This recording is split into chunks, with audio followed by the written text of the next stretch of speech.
does anyone know what might be inside these rocks? The name of the rocks are called malachite. I don't know if anyone ever had some malachite, or you might have got some at home.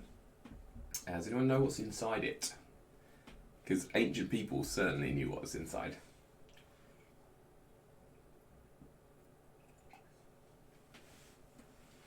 Anybody got any suggestions they want to type in chat?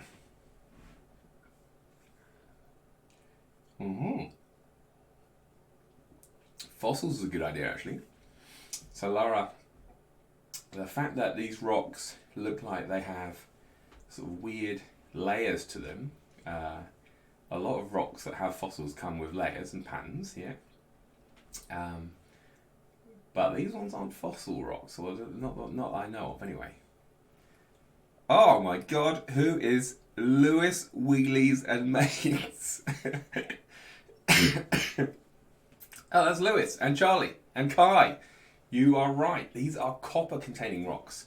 I don't know if you guys did the flame test when you first came to Swain, but flame tests, you get some different coloured flames when you put some different elements into them, and you get this green-blue flame when you put copper in there.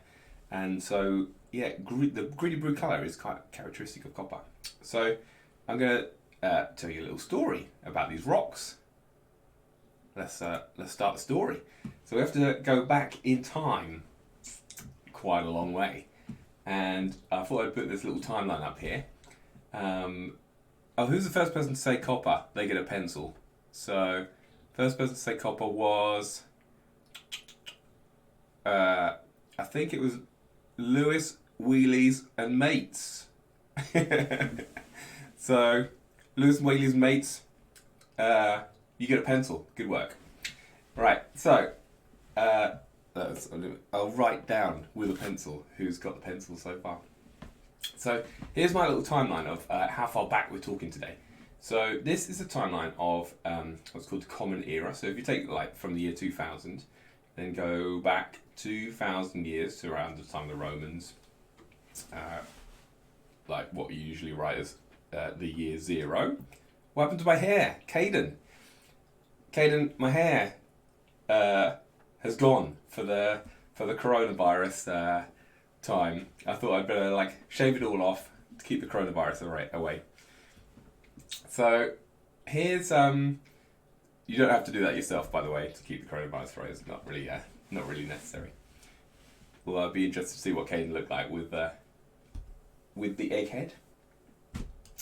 So going back 2,000 years, the Romans, and then you just go back another 2,000 years, and another 2,000 years, and another 2,000 years. So in total, you've gone 8,000 years back into the past. So basically, around about the time that we're talking about, there's a closer distance between the Romans and us here today by miles than between the Romans and this sort of time. Okay, so if you were the average Roman, then you'd be closer to us than it was at this sort of time that we're talking about. So we're talking about a very, very long time ago. Anyway, we're in the valley. Wadi, I learned, is the word for valley in Arabic. And Wadi Araba, so it's the Valley of Araba. It's kind of obviously these countries didn't exist 6,000 years ago, but it's now between modern Israel and Jordan. So I've got a little, let's get see if this works. Oh yes, we've got, can everyone see the Earth here? So here's us, UK, just here. And then if I just spin the world around a little bit, we are talking over here in this sort of area of the world. And this area, Syria and Iraq and Turkey and Lebanon, was the place where the most ancient civilizations started to appear. 6,000 years ago, or perhaps even more than 6,000 years ago. But we can dig up archaeologists look at ancient villages and see what people were doing 6,000 years ago and stuff. Anyway, so the place I'm talking about, Wadi Araba, is just around here. It's sort of on the border between the two countries of modern day Israel and Jordan. And let's get back to this. So, and what was going on in Wadi Araba? Well, if you lived in Wadi Araba, then you would have heard about the green rocks that were around. So if you went to your village and you walked about half a mile, then you'd be coming to these cliffs which were full of these green rocks of malachite. That's what it's called. And people collected it, went in, and you can still go there today. It's in southern Israel. And you can go there today and you can see places where people dug and burrowed in to just get these green rocks. They love the green rocks. And imagine this is 8,000 years ago, so like incredibly old. Now, so what do you guys think that they wanted these? So look at this. So they dug these up, all right. And what do you think they did with the rocks then? Anyone sort of got any suggestions? Can you have a drink? Yeah, you can go and have a drink. You have to go and have a drink outside, Marky. No, wait, don't have a drink outside. We can do a school trip there when this thing is over. Worshipping, says Sam. Well, we don't know what they worshipped exactly, but they did make statues out of this stuff, and they might have maybe made statues of their gods. They definitely made jewellery. Amelia and Carla, absolutely jewellery. Necklaces, tools. I'm not sure if the green thing is about this green stone. It's quite soft. Do you know what brittle means? Brittle means like if you sort of like tap it on something, it can quite easily break apart, sort of crack and break apart. So it wasn't exactly strong for making tools. I don't know, you'd make weapons out of this sort of rock, for example. But here's some things. So basically, these are some people today.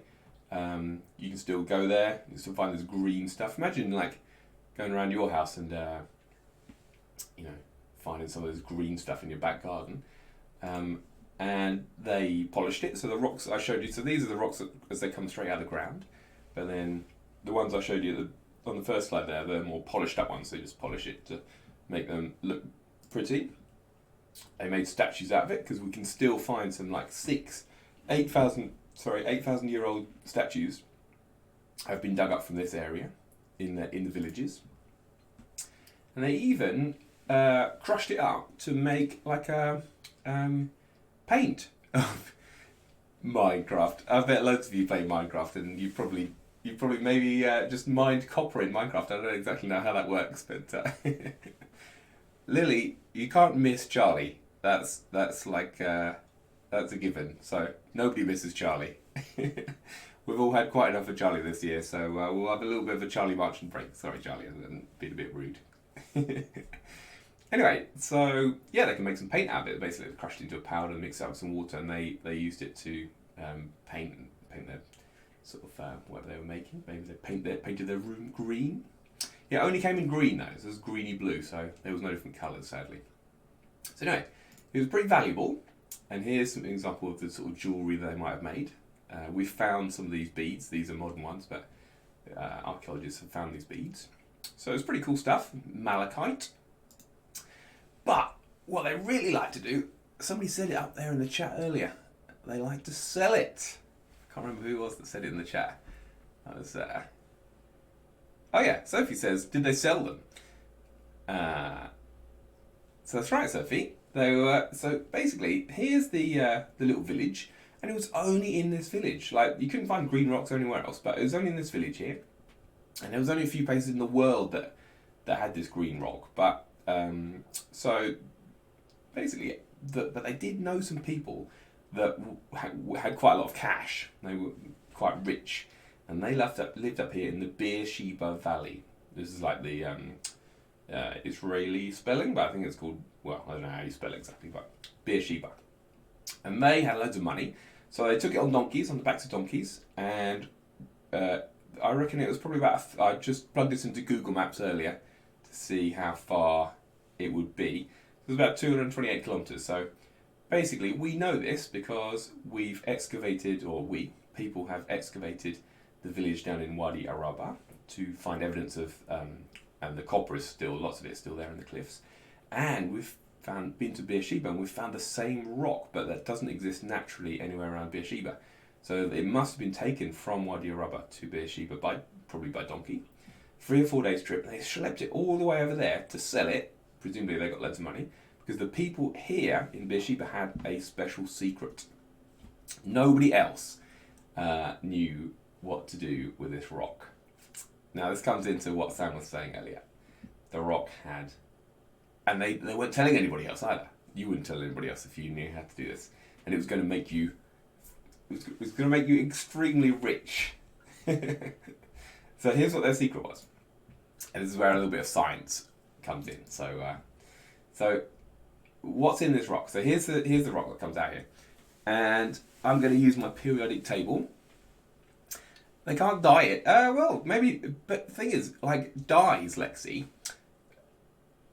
Where do dyes come from? So, if you want to make your green rock turn pink, then you have to get the pink colour from somewhere. So, a lot of the time, pink colours come from maybe like plants or other rocks. So a lot of early paints came from rocks and stuff.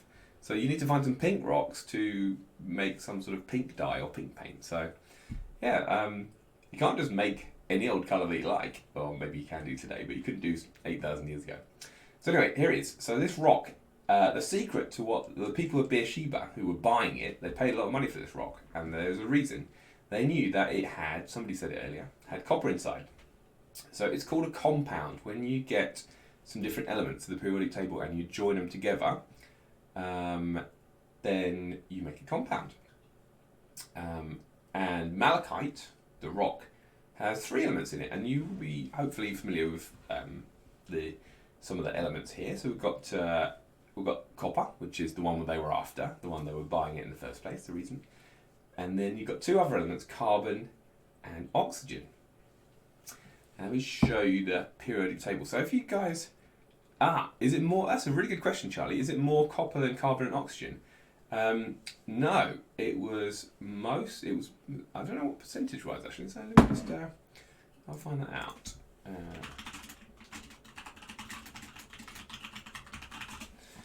Let's see.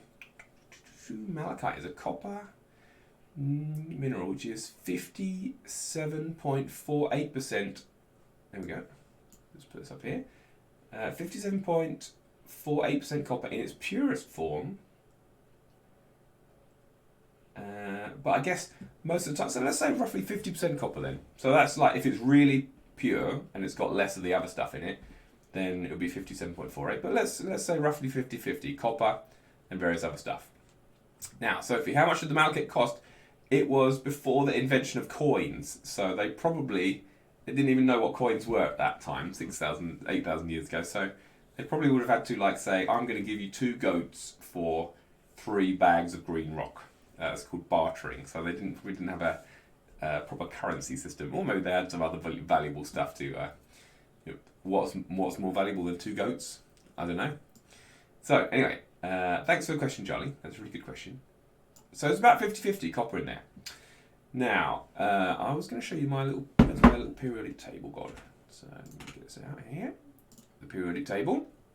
Okay, can anyone spot, can anyone spot copper on there? 2 goats. Well, why would people want goats? Because they're friendly. I love goats. I think you can milk them, or you can eat them. We can milk them and then eat them, but or breed them, milk them, and then eat them. Probably is their order of things. Anyway, back on topic. Who was it that took us off topic? Sienna. No wonder. So, can anyone see copper on this little chart here? Yeah, I'm going to give you a quiz after, Mikey. There's no questions about goats or chickens. Anyone see copper on here? I don't know if you can make out the numbers, whether they're too small. Number 27. 27. Sienna is not 27, actually. That is the element of cobalt. C-O-B... Oh, hang on. Let's see. Yeah, cobalt is number 27. Discovered in 1739. Derived from the German word of kobold, which means goblin. I have no idea why that is. What that had to do with goblins. But somebody said it over here. Yep, it is Lewis wins a second pencil. Number 29. Here it is, copper. Number 29. Prehistoric. This name is derived from the Old English name copper, which in turn derived from the name cyprium which means a metal from Cyprus. There you go. So that's because Cyprus sometime later became like a massive centre of copper production. The king of Cyprus was like the copper king. So anyway, here we go. Number 29, blue number 29. So here is copper in between a bunch of other metals on the periodic table. And here's copper right here. But if you join up copper with carbon and oxygen, can anyone see carbon and oxygen? Elements of carbon and oxygen. So there's copper number 29. Anyone give me the numbers or carbon or oxygen?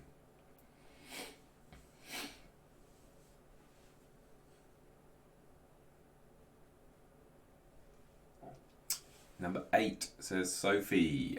Yes, you are right. So oxygen's up here, number 8. And carbon. Well done, Sienna.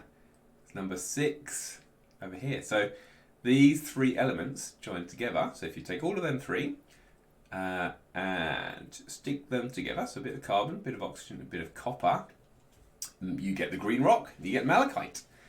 And so obviously if you took 3 other things together, you'd make a different compound. You can make any number of compounds if you just added random ones of these together. But yeah, copper, carbon, and oxygen.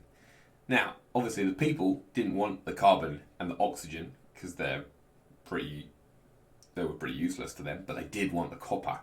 So they had to find out a way of separating what they wanted from what they didn't want. And I'll show you this. So back to the screen over here. So how's the rock made? Oh, so the rock that's a good question. Lewis Wheelies and Mates 11. Why is copper called Cu, not Co? So I think it comes from a German. So the Germans call copper Cupfer. That's Kupfer.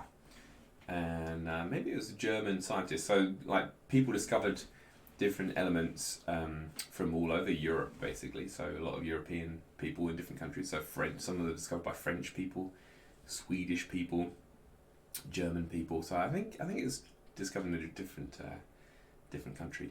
And yeah, how's the rock made? We might go into like where rocks actually get made deep in the earth. Some rocks come from outer space, come from like meteorites landing, but copper is. We might go into that in another lesson actually, Louis. So we'll probably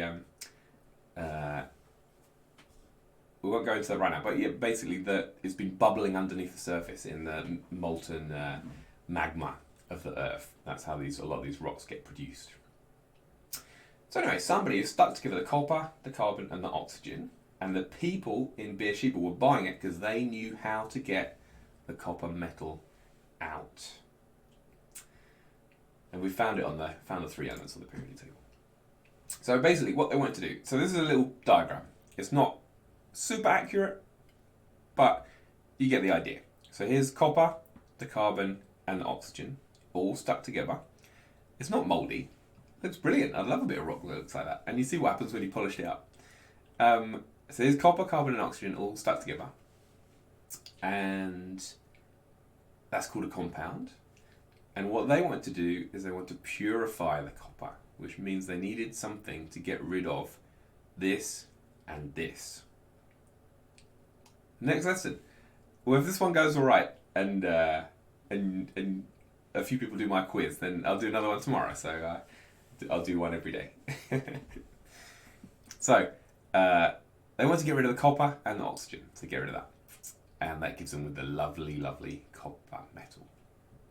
And they had the secret. Now I'm going to show you how to do it so here were some secrets. Now remember, they didn't tell anybody this. So the people in Beersheba wanted to get rich by selling people the copper, and they discovered it. They made the discovery. So they basically probably, if anybody got caught spying on how they did it, they probably, they'd have to kill them. So just to stop the secret from escaping. So here's the 3 secrets.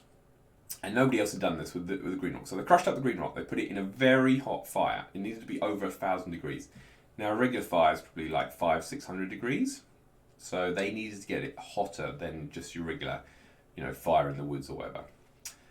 they needed to mix, and this was important, they needed to mix the green rock with charcoal, which is was freely available, but nobody had maybe thought about doing this before. Or maybe they did it by accident to start with and chucked a bit of green rock on charcoal.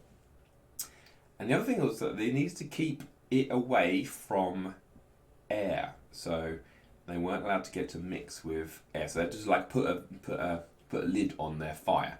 So they crushed up the green rock. They put a lid on it, and who can give me an idea about? Sophie. So wouldn't that make the malachite black? That's a really good question. So if you put the green rock, if you crush up the green powder, you just chuck it into the fire, you would have thought that might sort of destroy the green stuff. But remember, what green stuff is the copper metal plus carbon plus oxygen. And doing this actually helps you remove the carbon and oxygen. And what you want at the end of it is pure copper metal. So this is how it's done inside the fire, inside what's called a furnace. But you've got to put a lid on it for a little while because you can't let air get in. So it needs to be sort of airtight inside the furnace. Right, okay, so you put your green rock powder into this fire, and I was trying to search for a good video to show you about people doing this, because I know some people have actually tried it in like the modern day. So I'm going to show you a little video now, hope this works, and I'm going to mute my mic while the video's playing. It's about 3 minutes long. And there's some people, actually, it's from about 3 years ago, 2016. Hello, Stephen. I think that's Stephen. Do not worry. This video will be up, like, from the start, once we've finished today. So, Freddie, you are right. Copper has a very distinctive sort of yellowy brown colour. The word bronze, we will talk about next lesson, though. So,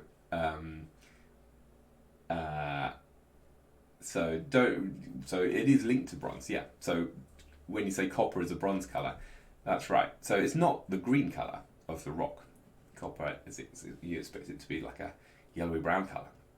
So I'm going to show you the little YouTube clip of some people. But you can ask me, you can like give out your comments and stuff while the clip is playing. But I'm going to have to mute my mic, I think, or put some headphones on. Otherwise, we're going to get weird feedback. So okay, so these are some people. It's like they are talking German because they're in Germany, but there's like English explainer about what they're doing while you're watching it. So let's mute my mic while I'm doing this. I'll just press play. Oops. Hopefully this will work.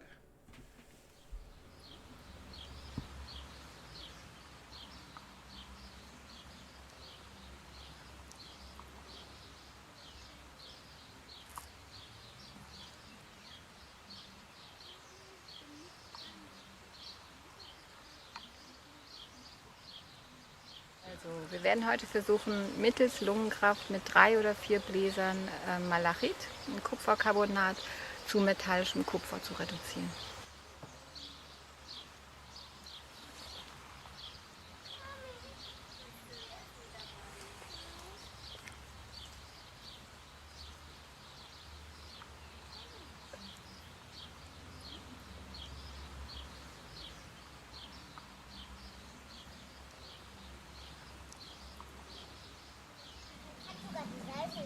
Muss man das mehr über das Rohr rüberziehen? Ja, ne, dass das nicht verbrennt. Ne? Also vorne guckt es nur ein kleines bisschen raus. Ne?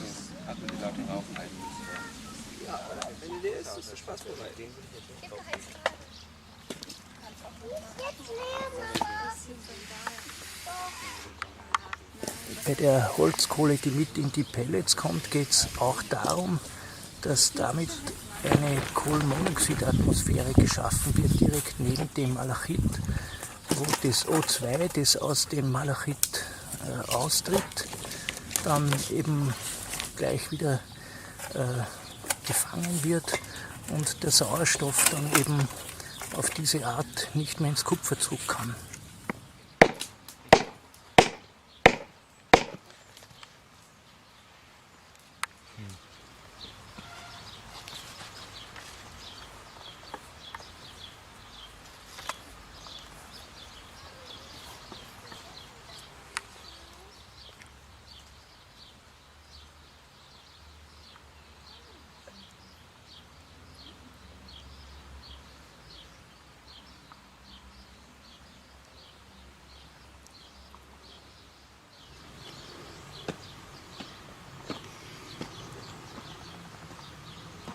muss luftig sein, ne? Also Holzkohle, Malachit in einem Pellet. Ohne Luft. Wozu machst du den Schlitz? Das ist einfach zum besseren Öffnen, dass okay. wir den Pellet nicht zerstören müssen. Ja.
Ja, schade. Aber. Und tatsächlich. Zwei sogar. Hey, zwei. Es hat geklappt. Also.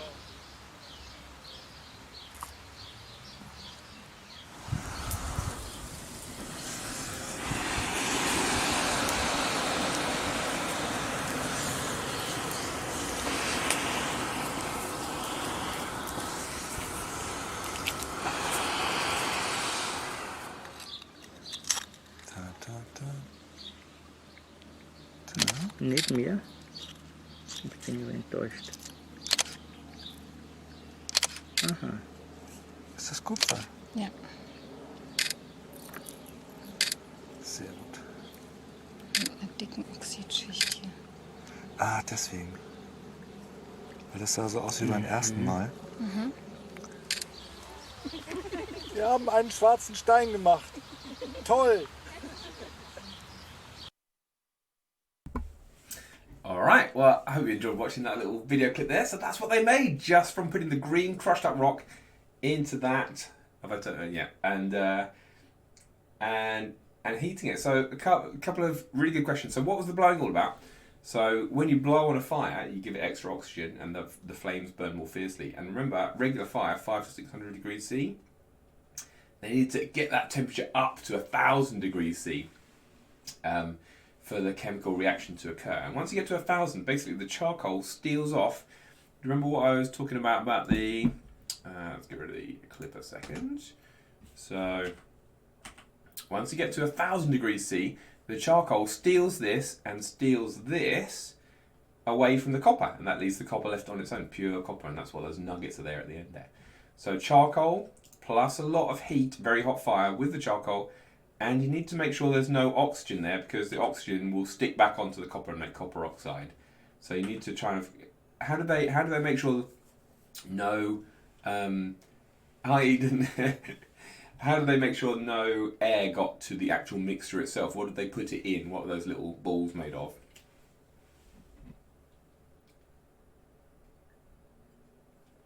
Yeah, and they had to be blowing on it for like 50 minutes or something like that. So you would need good lung capacity. So the balls were made of clay. That's right, Sophie. Well done. So they basically locked them up, and they even put a bit of clay into the hole to block it up, so it was like sealed in there. So you don't want any oxygen to get to your mixture while you're doing it. And this secret is called copper smelting. It comes from an old German word actually, smelting, schmalzen, which means to melt. And this secret is like passed down from person to person, from one generation to the next. And this was how people made copper, and this made people extremely rich. So look at this. This is the sort of thing that kings and queens paid many goats and chickens for until they invented coins. They sort of like made beautiful art and objects and jewelry, tools, even some weapons out of copper. And the secrets slowly started to spread out from the people of Beersheba. And if we're going from 6000 BC here, and we so for the next 2000 years, so the way that BC works is this before the Common Era, so this is 2000, 4000, 6000 before even the year 0. So here, for the next 2000 years, up until 4000 BC, copper was like the most widely used metal. It made people almost as rich as sienna, but not quite. So sienna was like top of the rich list, and the people that made copper probably second or third. And yeah, and especially where the people, because you couldn't get this from everywhere, you had to get copper from particular places. So anyway, that's from 6000 years BC to 4000. Copper was an incredible metal. So in tomorrow's lesson, we're going to be learning a little bit more about copper, and then what came after copper to make things even better. Even better metals came after copper, and how people did better inventions. So we're going to be covering that later on. So I'm going to link you to a little quiz now. So the quiz looks like this. So smelting copper. So I'm going to basically post you a little link in chat.